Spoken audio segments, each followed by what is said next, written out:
அன்பர்களே, மகரம் லக்னத்திலே பிறந்தவர் ஜாதகத்திலே அந்த மகரம் லக்னத்திற்கு அதிபதியாகிய சனி பகவான் அந்த மகரம் லக்னத்திலேயே ஆட்சி பெற்று அமர்ந்திருக்க, அந்த மகரம் லக்னத்திற்கு 9ஆம் இடம் கன்னி.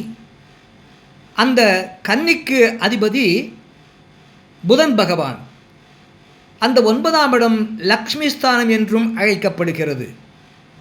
அப்படிப்பட்ட அந்த 9ஆம் இடமாகிய லக்ஷ்மி ஸ்தானமாகிய கன்னிக்கு அதிபதியாகிய புதன் பகவான் அந்த 9ஆம் இடத்திலே இல்லாமல் 6ஆம் இடத்திலே இருந்தாலும் அவர் ஆட்சி பலம் பெறுகின்றார்.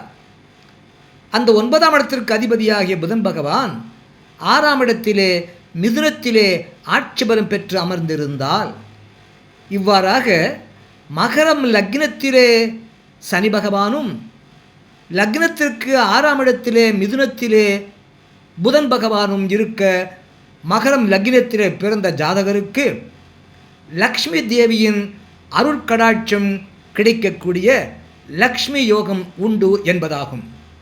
எல்லா வகையான சுபங்களும் நலங்களும் மதிப்பும் மரியாதையும் கௌரவமும் கண்ணியமும் கல்வியும் எல்லாம் கிடைக்கக்கூடிய அந்த லக்ஷ்மி கடாட்சம் அந்த ஜாதகருக்கு கிடைக்கும் என்பதாகும். அறிவீர்களாக.